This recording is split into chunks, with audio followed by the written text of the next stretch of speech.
She's eating that plant, Oh. and I keep telling her not to eat that. You tell the cat not to I eat know, the cat. she can't doesn't understand listen. me. I know. Oh, it needs water too.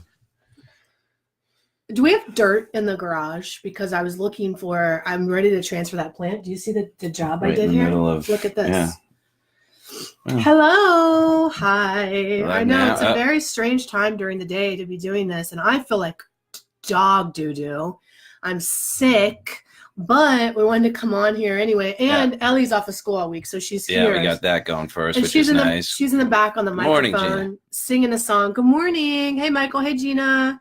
Hey, Steven. We have Ellie's here, and she's acting cuckoo bird. I don't know. She's running around. She's 4 and all, so she's 4. I mean, we tried to tell her get it together. Nice. You know what I mean? Like, hey, come on, Douglas.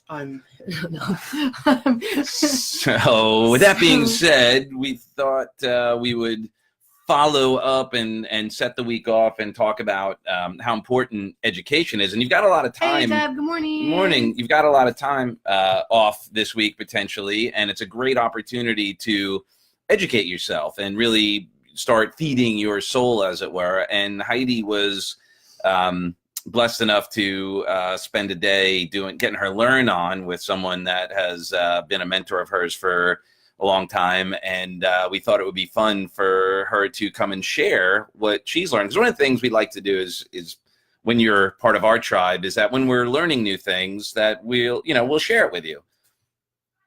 5 of the kids in the house are at home. Wow. All right, Steve. So I bet how are you doing this year then? I guess you may get in or out of Lord have mercy. Paying attention. So I went to the event, and I didn't share anything with you yet, no, really. Not really. So I'm sharing it with you for the first time and with you guys. But we like to, like you were saying, we like to learn things, and then, like John Maxwell always says, knowledge is useless unless you apply it. And this is how we apply it, by actually teaching it to others. So I had some great takeaways from that day-long intensive training. And John Maxwell has been a mentor of mine for 20 years. When I first started as a corporate trainer many, many years ago, I was like, man, who knows who's like the world's leading expert on leadership? And it's him. And he's written 30 best-selling books and been around forever and ever. And he's just one of those speakers, like when he talks, it's like a fire hose. You're just taking notes. And he has a nice voice when he speaks. He does have a very nice voice. He does. And I remember like going to, these trainings where I was training people and doing leadership development. And I just like, John Maxwell was just like pouring out, developing the leader within and 21 irrefutable laws of leadership. But anyway, this day he happened to have some special guests with him that I really don't even know about. And I'm like an idiot not to know about. Well, I knew about one of them, but 3 of them, and 2 I had no idea. And so I just really wanted to share kind of the message of the day and what I got out of it. So the whole message of the day was about learning how to go from a soloist to a conductor. Like in our own lives, and I'm going to talk about that tomorrow. You don't know it yet, but I'm going to talk about my resistance to really partnering with you in a real way and wanting to maintain my own little, like, we're going to talk about that tomorrow. You don't know. It's going to be intense. It's going to be awesome. But here's something that was really interesting. Was that a teaser for tomorrow? It was a teaser. Okay, good job. But listen to this saying: price is what's standing in the way between you and your potential. Context? You have to be willing to pay a price in order to reach your fullest potential. And price is the only thing that's ever standing in the way. And like, meaning that most people won't do something because they can't do it. It's because they won't do it, because they're unwilling to pay the price. And this is not financially speaking. No. Right. More times than not, it's the emotional price. Like, I have to swallow my pride or my ego, or I have to I have to do what I need to do in spite of how I feel. Yeah. Oh, and I'll give you a great example then for that as well, similar to what you're sharing. For those guys know, we have coaches as well, because this is so important. And one of my resistance was like kind of doing a pivot on, as we were, kind of remodifying. There was part of me is like, I don't want to tell my coach that I maybe modifying all the work that we just did and talked about.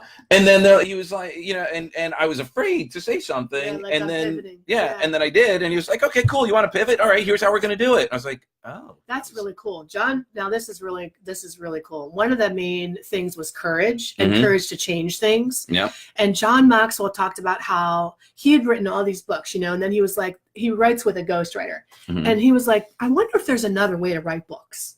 I wonder if there's a different way to do this. And he had some woman come along to him and he recorded, and she would just ask him questions and they would talk. And and he said, and this was what was so cool about it. He said, do you know when I decided to change the way I wrote books, I already sold 25 million copies. So it's like, I think what we do is we sit on our successes and we're not willing to go bigger and tweak it and make it better. And it's great. But one of the worst things that can happen is you're successful at something and then you think that's the way to do it. Right. And then you don't change. And I know it's sometimes people get real bug up their butt about personal development. Like, and I know I said to you one time, we were at a personal development seminar and I was like, so just out of curiosity, when do we just get to be okay? You know, when do we just get to be okay, being okay? That was a big assumption. And yeah, the thing is like, it's not necessarily about that. It's deepening your understanding. It's being willing to grow. And like Tony says, if you're not growing, you're dying. But so that was a really big takeaway. And the physical price you have to be willing to pay to reach your dreams. This morning I'm sick and I got up at 5:30 and I was like, I need to go move my body. And I was like, I felt like absolute hell. And I get into the gym and I'm like, gosh, this is going to suck. I hate everything about this.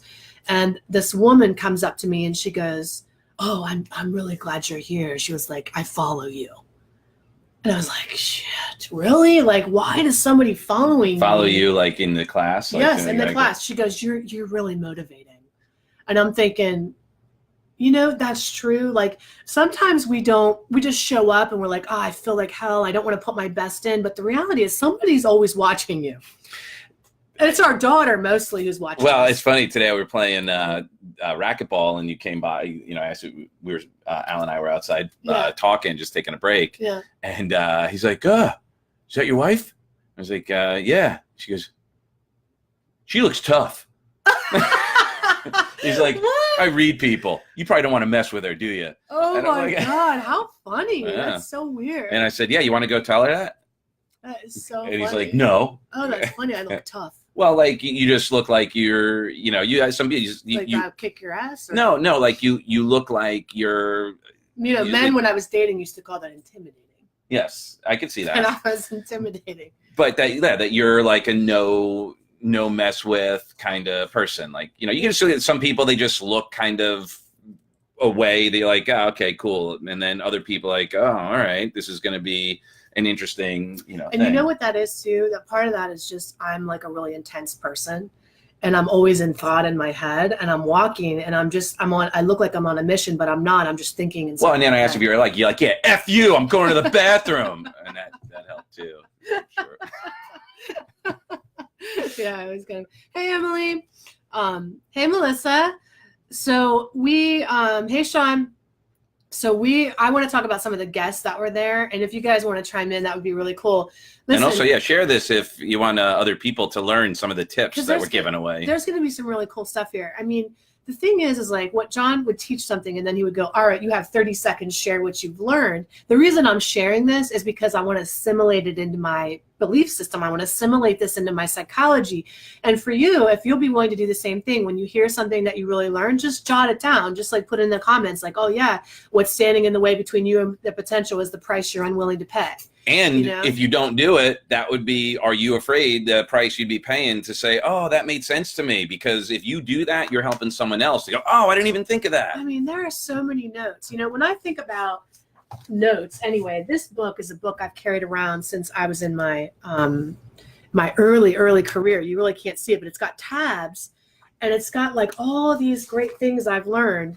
And I have like 50 of these just laying around. Too.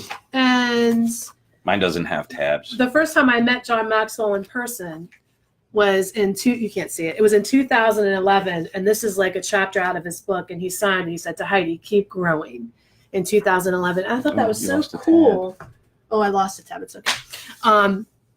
Because I've assimilated the knowledge now, right? Mm-hmm. So let's talk a little bit about some of the guests that were on there and what I took away from them. So the first one was Ed Bastian, the CEO of, you know who he is, the CEO of Delta. Oh, right. Yeah. Okay. He is like, wow, what a powerful guy. First of all, Delta was in the toilet. Okay. Like, and yeah, we should hashtag Delta because we fly Delta all the time. That's like our and everybody has an airplane story. But his thing was like, look, it's going to suck. We can't control the weather. We can't control, you know, the price of gas. Do you know if Delta's gas prices go up by $1, it increases their expenses $100 million for the year? Can I wipe your butt? Daddy will.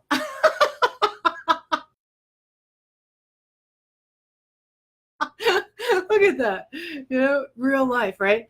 That's part of the thing, is like being willing to come on here and not have everything be perfect all the time, and just do what we do anyway. You know what I mean? That's the magic, man. That is the magic of life, is when you're doing a live video and your daughter asks you to wipe her butt. Okay? That's like the sweet spot of life. So butt wiping? Butt wiping. But that your daughter asks you to wipe your butt in the middle of your video. I love that. Okay. So why don't you ask me to wipe your butt? I will when I'm 80. All right. And you'll like it and you'll do it. Yeah. So anyway, Delta was in the toilet and he was like, when gas goes up $1, it goes up, it costs them $100 million a year, which is like psychotic, right? So it's like, we can't control these things, but what can we control? We can control the smile on our face whenever you're having that crappy experience. And Delta, we have so many good experiences. Say hi to your friends. Hi. We're making a video for everybody about what Mommy learned when she went to that seminar on Friday. What seminar? What seminar? Remember when I was going all day on Friday and I went to the training? Yeah, okay. So I'm sharing what I learned. So anyway, his biggest thing was when they were in the toilet, they had to like cut everybody's salary. Like the pilots took the biggest cut. They cut their salary by 50%. And what he did was he had... I can't even see the video. What's the matter, honey? You can't see them, but they can see you. Yeah. Okay? So if you say hello, they can see you, but you can't see them. So say hi, and I bet you they'll send you some hearts or something. If you say hi, and you say, will you show me a heart and let me know you're here? Will you say that?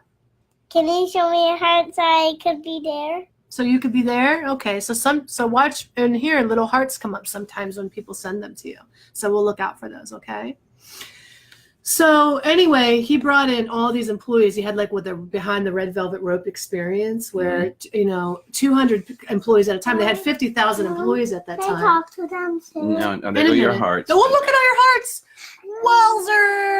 Wowzers. Less for you.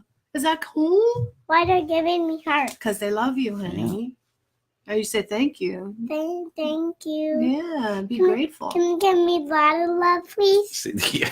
Can you give you what? A lot of love. A lot of love? Yeah, they're giving you a lot of love. See all those?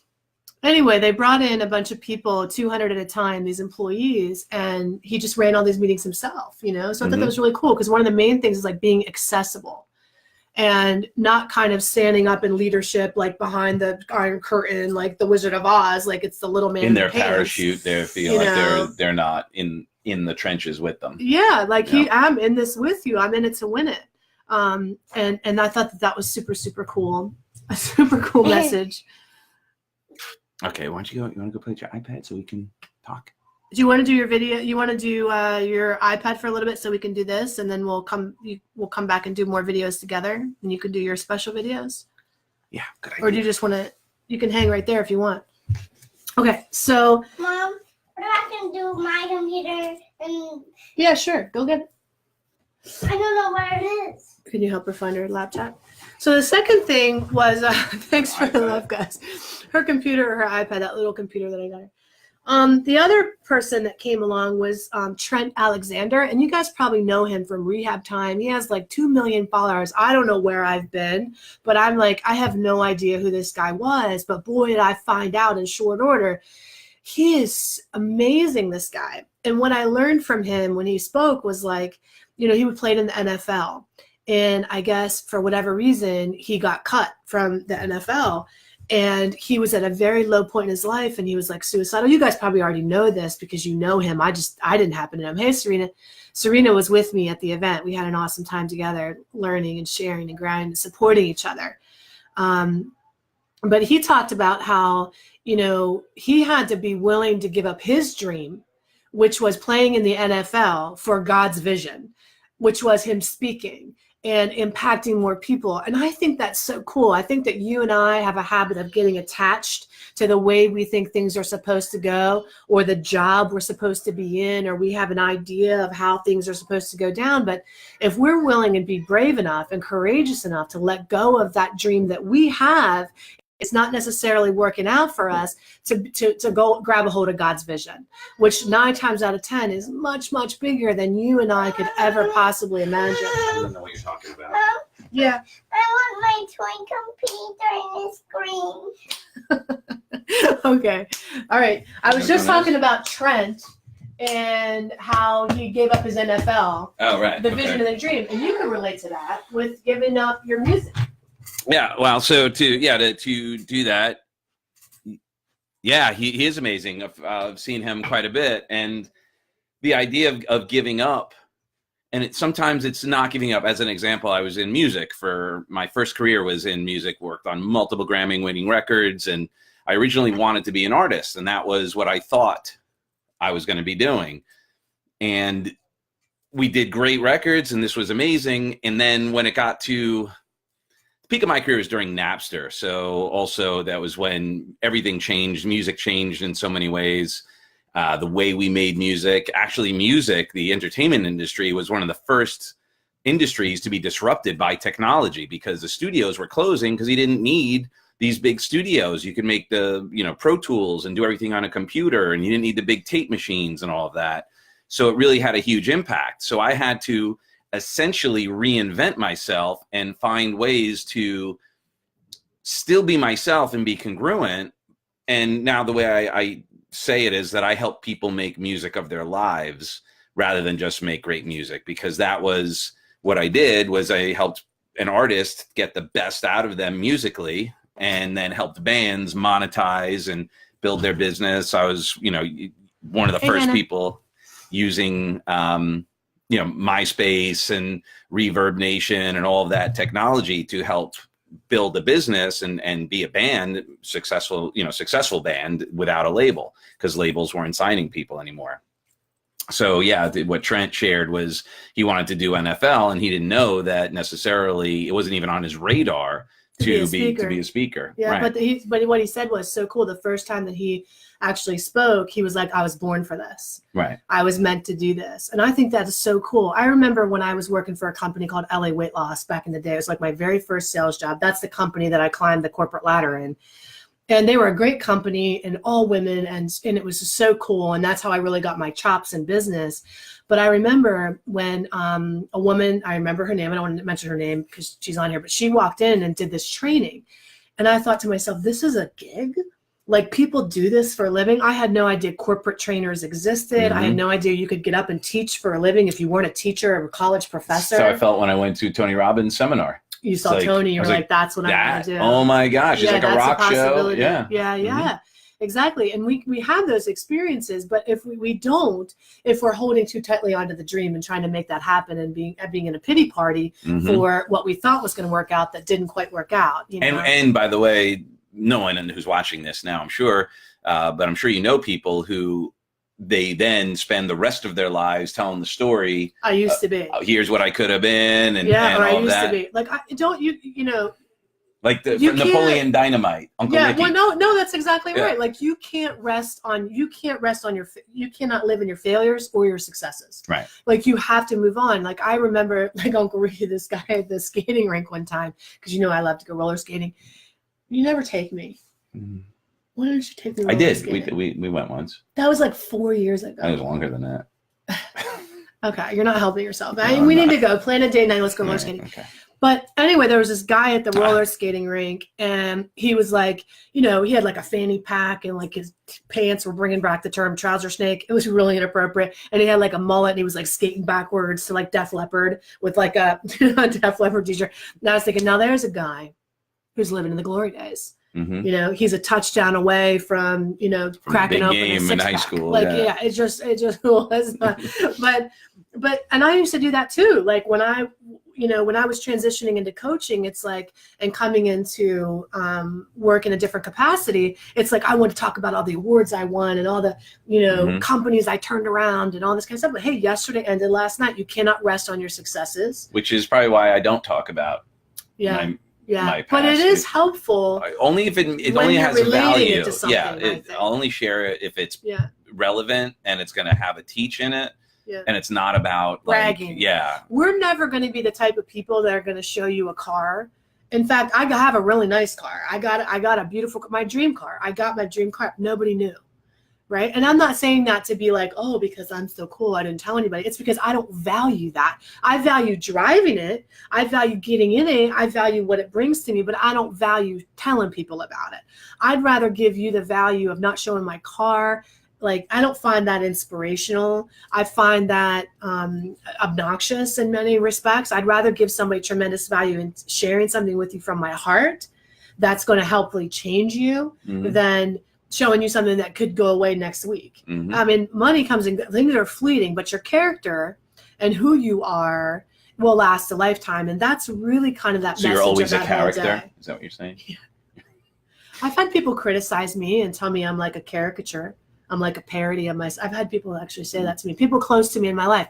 And that was another point that Trent made, that he was like, look, you know, the people sometimes are going to chop you down are like your family, like the people closest to you.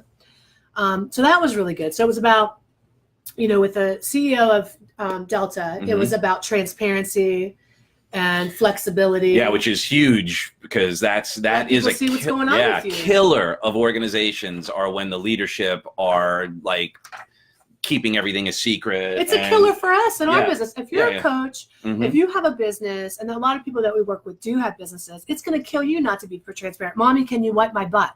Okay.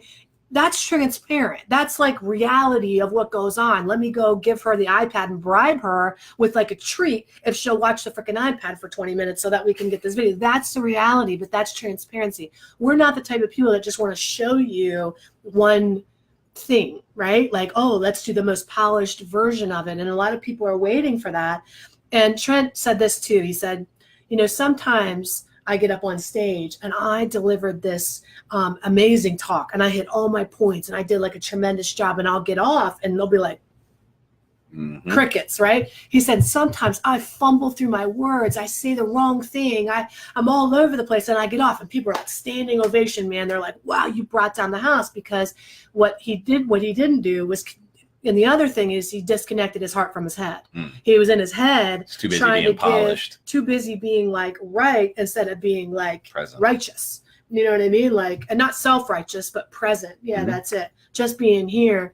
And I think that's a good message for everybody, is just like yourself, bringing you to the game to show up unpolished, unfiltered, unperfect is good enough. It's rad. It's awesome. And there is somebody, I got tempted in that thing too, because John Maxwell has a certain vibe for a tribe. Okay, he does. I was in that founding member John Maxwell certification program, and I didn't finish it because I have a little bit of a different flavor. You guys know me. I swear, I curse. I'm a little bit, swearing and cursing is the same thing. Unless you use a bigger word. And then but, you know, I'm that type of person. And that is more like reserved and buttoned and like you. Okay, which listen, you're very. Just because I don't curse doesn't. I know, but you're really, you would be like a good poster person for anything. Like somebody could Google you and be like, oh wow, this dude's righteous. He's rad. He's got like so much character. I don't know why I keep using the word rad, but if they Google me, they'd be like, oh shit, we got a wild stallion in our hand. I mean, I have skeletons. Okay, I have a past that's not pretty. I have a lot of things about me that aren't polished. But that's what makes us work so well together, is this radical acceptance of who we are, and then finding your tribe, not trying to be somebody you're not. Like, you know, wearing a suit when you're really a sneaker person, you know, or trying to be somebody that you're not. And that really drove home for me when I was sitting there, like, yeah, there's a whole bunch of people that probably long to hear the message that he's teaching, but don't feel like they vibe with the tribe. Yeah. You know, hey, Kat, thank you for saying that. about to have a second interview for my dream job. I need to remember that just to bring me instead of the can polish me. That's right. People want you, and people who don't want you aren't for you. Yeah, you don't want to, if you're going somewhere and you're putting, you're so busy worried about presenting your representative, that then becomes the person you've always got to be. And if it's incongruent, it's not sustainable. That's like dating. When you first meet somebody, now, of course, you don't want to be a total animal on your first date, but I didn't work out. With me, or that must have been the other 10 chicks. Yeah. Okay. Yeah. You ladies, man. So, like being yourself is like, that's why all those books don't work. Like How to Get a Man, Catch Him and Keep Him, How to Manipulate Man, Whisper. It's like you just need to be who you are off the rip, because all of a sudden you're going to be yourself eventually. And then people are going to go, you changed. You're going to be like, no, I'm just tired of being the representative. Tired of keeping up the act, mama. Right. Serena says that's what makes you relatable. Thank you. And you too. And check out Serena. She's like coming into herself, and she's, friend her, watch her videos, and she has really important things to say. And that's what I love about you too, is that you have a flavor, a vibe. And there are women that are just waiting to pick up what you're laying down. They're just waiting to hear your message that you have for them, because only you can say it in a way they'll hear it. You've wrestled with that in the past, I think. Like, I'm wrestling with it right now, because I'm not polished or buttoned down. Like, John Maxwell's not my tribe at all. Oh, okay. So you're feeling offended. No, I'm not feeling offended. I'm trying to figure out what you're referring to. Here's what I mean by that. Here's what I mean by that. You are a consummate professional. You're a better person than me. Okay, that's what I meant by that. I meant you are a person that you're just a better person. I remember sitting with you when we first were dating. My nose is running because I'm sick. We were first dating, and I said something really sarcastic about you at your expense, because in my family dynamic, that's how you were humorous. Like, if you could, who could cut each other the worst and make the whole family go, oh boy, she got you. Like, that's how I learned how to relate. Okay. And I prided myself on being that. And I remember one time I said something really like chop you down, like in a way that was like really, I thought was hilarious. And you literally looked at me like this. Like I killed your puppy and strangled your cat. Like, you looked at me like, and then I was like, in that moment, we just started dating. In that moment, I went, oh shit. Either I could cry thinking about it. I was like, he's going to make me a better person. That's literally what I thought about you. I thought, he's going to make me a better person. And you should be with somebody who accepts you for who you are, but inspires you to be a better version of you. And that's what my husband does for me. It's like, and I fail all the time because I'm crass, I'm crude, I'm sharp, But you. Apparently I'm. Do you want to be a bad boy? No, you're not John Proper. Do you want to be a bad boy? Do you want to be an asshole? Yeah. No, you don't, right? You could if you wanted to go work for corporate, okay, somewhere, anywhere in the world, and like a top level position, if you wanted to be like the CEO of Delta, you would get a job like that. I would never get a job like that. Do you know why? Because they Google me, they'd be like, shit, no. Like people are getting fired over tweets and stuff, and like people are like and you're such a righteous dude, you're such a righteous guy that you could search and you wouldn't find anything off color. Because they buried the records. Just saying. So if you want to be a bad boy, you can be. I mean, if you prefer, it's not to say you don't have an edge and a shadow and a dark side. You're my Darth Vader, baby. Of course you do. But you're a better human than me. Well, thank you. I don't. It's true. Think I'm better than you. You are. You're a better person. All right. Tangent. Okay. Sorry. Squirrel. So then the last person who talked that I was super inspired by was Rachel Hollis. Now I'm going to admit something that's going to sound really terrible, but first of all, I don't read anybody else's books. I don't listen to anybody else's material. People will send me stuff all the time. They'll be like, you should listen to Glennon Doyle. You're like her. You have the same message. And I don't purposely listen to other coaches or other teachers because I don't want to, because I'm the girl that I went to England. I lived in London for 4 months and I came back talking like that for an entire time. I just totally adopted it. That's how I roll. I'll just take it in. So if I watch somebody else like doing stuff, it'll assimilate. So I'm very careful about listening to other people's things and watching their stuff. But anyway, so Rachel Hollis came out and was like, girl, wash your face. And I was like, what's this? Person out of the blue, like just coming on the scene, who she thinks she is, judgy, McJudger pants. Jealousy got in, right? Because I'm like, man, she's got it. What is up with this? But when she talked, I was like, she opened her mouth, and I can go in judging, but when somebody opens their mouth and they're smart or brilliant, I instantly gain respect. I go skeptical, but I'm easily won over with somebody's intellectual prowess, right? So she brought down the friggin' house. I was like, whoa, who is this woman? I was like, my mind was blown. And then she shared how she didn't come out over the woodwork overnight. This is her 6th book. Girl, Wash Your Face is her 6th book. And then she put it, nobody cared about the first 5. You know, nobody cared about the first 5.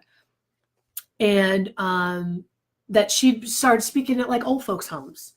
And I love that about her. It's like, it made me challenge my assumptions. We speak in Florida. We speak at old folks' homes all the time. You know what I did think so? But think about her getting her chops done, right? Speaking at old folks' home. And Trent talked about this too when he talked to kids. And he was like, if you want to sharpen your axe, talk to kids because they don't put up with anything. If they're bored, they'll be like, I'm bored. You know, they don't care to try to impress you. If you want to get your speaking chops on lock, go speak at a treatment center for 7 years with drug and alcohol addicts that are just out of detox who were like, yeah, give me something with the finger. See how I just did that? Yeah. This is why I'll never be the CEO of Delta. You see, this is why.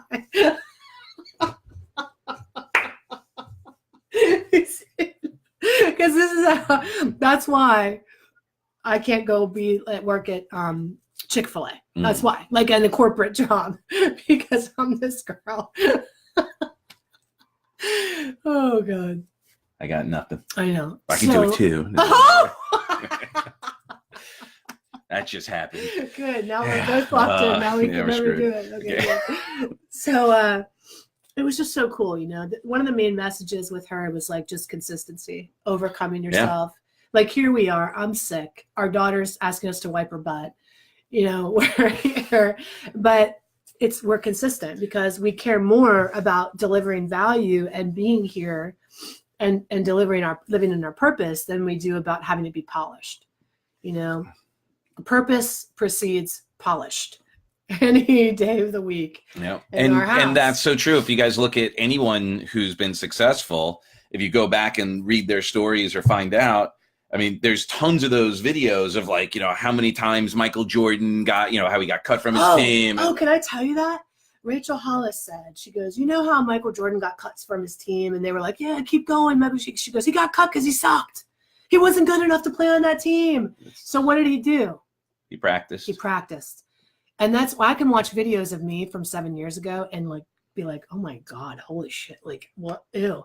And I hate them and I'm tempted to delete them, but I'm like, no, I'm not going to do that because I should be improving. I should be getting better at my craft. I should be developing more skills. I think people want to come out and they want to be perfect and have it all together. That's the challenge. And that's what all of us have is, especially when we model someone, we find someone who makes it look so easy, who's so graceful and elegant. Doing it forever. Yeah, they better be. They better be good. And it's okay to go, oh, I'm not as together. I'm not as articulate. Right. And the only reason why they are is because they've been doing it. You know, like it's so funny when, you know, people come off and say how, you know, with humility, how great Heidi and I, when we speak, and it's like, well, we've been doing it. I got 20,000 hours. If we haven't gotten good at presenting and being in front of people and all of that, we should really find something else to do. Because by now, but also because of the nature of where we did it. I think teaching at that treatment center was the biggest gift of all because you're in front of a hostile audience. You need to learn the mechanics, sharpen your axe of how to relate to people, it was crazy. Yeah.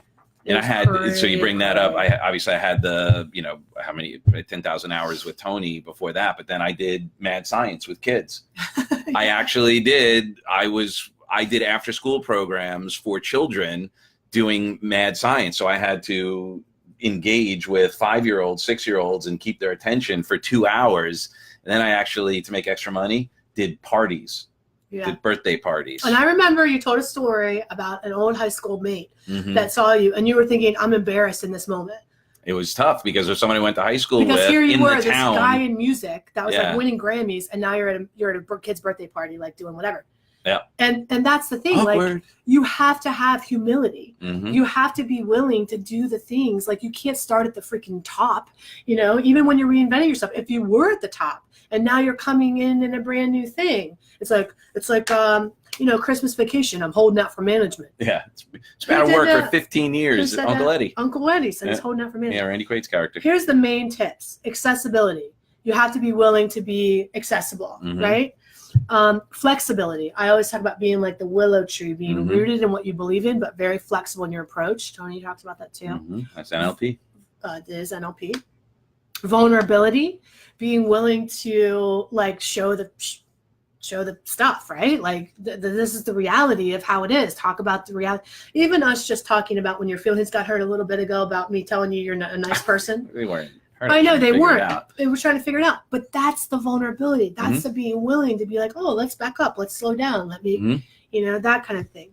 Consistency, putting it out there all the time. Now, listen, you don't want to be consistently putting crap in the world, right? But if you're consistent, But here's the deal: some people who do consistently put crap out in they the still are world, successful. yeah, because they're Still successful. consistent. Do you know who the most successful crap spewer on the planet was? The most successful person who spewed nothing but shit, nothing but crap, nothing but terrifying things? Yeah. Hitler. Oh, there you Okay, go. because all he did was just spew it loud enough and long enough, and then people got started believing it, brainwashed yeah. into it. I mean, look, imagine you can change the world if you have a righteous heart, Mhm. not self-righteous, righteous. Mhm. Okay. And then character, who you are. That's what we were talking about. You know, like with Ellie, we don't reproduce what we want, we reproduce who we are. Which, if that's true, I will share this with you. Friday, I told you this the day Friday. Ellie was getting in the car in the morning to go to school, and she goes, "Daddy, I love being myself." Oh, I know. Was And- that so cool? Yeah, That was cool. yeah, Yeah, I love that. that was brilliant. I don't know. She said if something the other day too about she doesn't like herself with something else. Like she wanted to take this away because she didn't. Like, I have a client who always says, "I don't want to do that. I only do what makes me feel like myself." I love that. You can come in, honey. We're wrapping it up. So do you want to say goodbye to your friends? What do you want to tell them? Anything, any news or what your thoughts are? What? Mom, Yes. if I be nice, did you say if I stay in my room, or did you say, sweetie, if you stay in the room, we will bring you a surprise? I did say that. I said, sweetheart, mommy and dad are making a video, and if you stay in there for a little bit, then we will get a surprise. I bribed you. You know what a bribe is? Right. A bribe is when you give somebody something for doing something for you. Some people call that influence, exchange. It's bribes. You want? This is Bribes. Dr. B. I'm going to do a horrible thing right now. now. Ellie, you ready? Okay, close your eyes. No, don't do Okay. that. Okay, what would you like to have as your surprise? A hug? No. No, it's not No, good you enough. want the hug? Okay. A tickle? Look, all your hearts are coming again. Look at all your hearts everybody's giving you. Look at that. That's Deb. Deb Tickle. is flooding you with hearts. Remember Deb? You say, I love you, Deb. Can't I see your love face. you, Dad. Okay. What would you like as your surprise? You know, if you tell us what it is, it won't be a surprise, though. What would you like? I want a toy surprise. A toy surprise. Of course you do. That's why we go to Goodwill. Yeah. Yeah, and you can pick out like 2.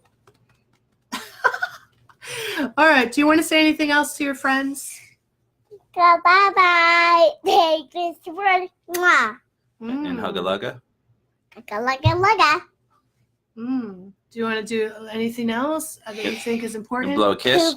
Poop. No, blow a kiss. Poop. Poo poo. Poo poo. Okay. Okay. All right. Well, we love you guys. We hope this has been helpful today. Poo poo poo poo poo poo poo poo poo poo poo. And there you have it, folks. There it is. All right. We love you very much. We hope you have a great day, and we'll see you tomorrow. Take that to work, guys.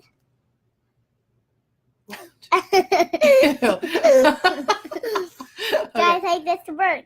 Take Wait. this to work. Oh, Okay. Bye. Oh, honey, you have a thing I can't. Was that funny?